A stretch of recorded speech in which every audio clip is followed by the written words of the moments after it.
Hello everyone, this is Harpreet. Today you are going to understand a very important concept that is called Deus ex machina. Deus ex machina. This is a Greek term, and the literal meaning of this term in English is God out of the machine. God out of the machine. Before I explain you, I would like you all, whosoever is watching this video, kindly subscribe to my channel. And as you know that it took a lot of time to create a lecture, and I am just asking you to subscribe to my channel so that I will feel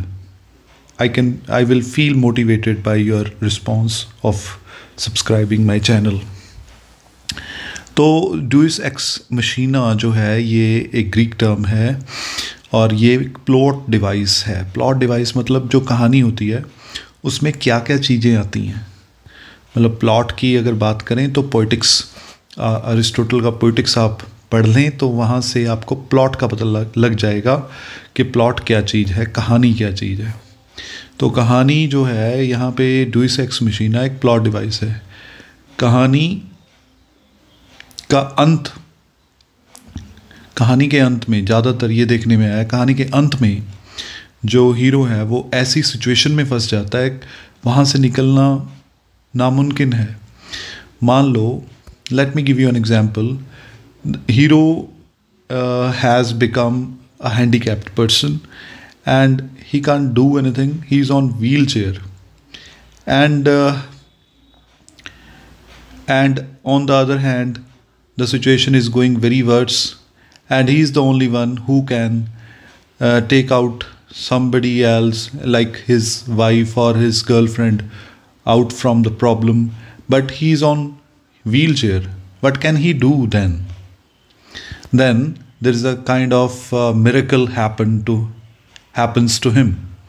With the miracle, he just stand up from his wheelchair, and it's a kind of blessing from God or goddesses, whomsoever he is worshipping. So this is the miracle that happens to the protagonist. So this is a plot device. Deus ex machina is a plot device where the protagonist is in the unsolvable problem, but it is solved abruptly and suddenly. अचानक से कुछ ऐसा हो जाता है कि सब कुछ ठीक हो जाता है. तो हिंदी फिल्मों में यही कुछ ही देखने को मिलता है कि भाई पहले देखने को मिलता था, अब तो कहानियाँ सेंस वाली हो गई हैं. तब जो हीरो है वो मंदिर जाता है और वहाँ पे प्रे करता है और उसकी बाद में सारी प्रॉब्लम्स सारी हल हो जाती हैं. तो मतलब डूइस एक्स मशीना जो ये प्लॉट डिवाइस है, इसका जो मेन मकसद है कि कहानी को हैप्पी एंडिंग दी जाए. इसीलिए ये एक टूल के रूप में, एक डिवाइस के रूप में ये माना जाता है, ये हेल्प करता है. एस्किलस था पहला playwright, Greek playwright, ancient Greek playwright, जिसने डूइस एक्स मशीना का आइडिया इंट्रोड्यूस किया था. और इंट्रोड्यूस किया मतलब ऐसा कुछ उसने इंट्रोड्यूस किया कि इस ढंग से भी कहानी का अंत किया जा सकता है, हैप्पी एंडिंग दी जा सकती है. और उसका जो साथी था यूरिपिडीज, उसने इस डूइस एक्स मशीना वाली कहानियाँ बहुत बनाई. और हालांकि सोफोक्ली और एस्किलस इसको बहुत कम अपनी कहानियों में, अपने प्लेज में इसको यूज़ करते थे. अगर हम एग्जाम्पल्स लें तो यूरिपिडीज का जो प्ले था मीडिया, उसमें डूइस एक्स मशीना जो है वो एक ड्रैगन ड्रॉन शैरियट है जो कि देवता था हीलियोस, उसने भेजा था.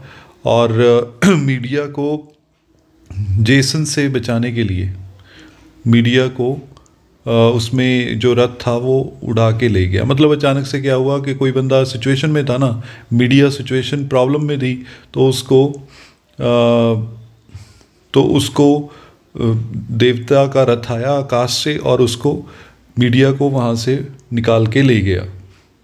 तो ये था। शेक्सपियर ने भी अपने कुछ प्लेज में डूक्स एक्स मशीना की हेल्प ली है अपनी कहानी की हैप्पी एंडिंग के लिए।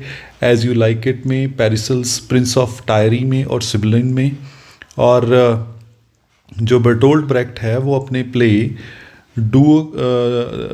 बर्टोल्ड ब्रेक्ट जो 20th सेंचुरी प्ले राइट है, उसने अपने play the three Penney opera में इसका यूज़ किया और इसको यूज़ करके इसको पैरोडी इसकी क्रिएट की, मतलब इसका मजाक उड़ाया। इस अरिस्टोटल ने अपने पोइटिक्स में ये आर्ग्यू किया था कि भाई कहानी जो है उसका अंत ऑटोमेटिकली होना चाहिए, मतलब कहानी के किरदार वो कहानी आगे आगे बढ़े और ऑटोमेटिकली वो अंत तक जाए, ना कि कोई देवी देवता वहाँ पर आके कहानी का अंत कर दे। ऐसा नहीं होना चाहिए। गुजरात सेट में जो क्वेश्चन आया था वो इसी के ऊपर आया था कि भाई 3 हिंट दिए गए, 3 क्लूज़ दिए गए कि कौन सा वो डिवाइस है जो कि कहानी को अनटेंगल कर देता है और हीरो को डिफ़िकल्टीज़ में से निकाल देता है। और बर्टोल्ड ब्रेक्ट ने कौन सा डिवाइस जो था वो पैरोडी किया और यूरिपिडीज़ ने इसको यूज़ किया, बहुत ज़्यादा यूज़ किया। तो इसका आंसर हमें पता ही है, ये है deus ex machina. So this was the concept deus ex मशीना।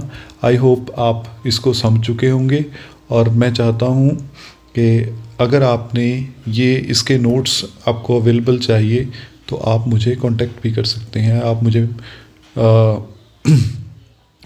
मैसेज कर सकते हो। Thank you so much.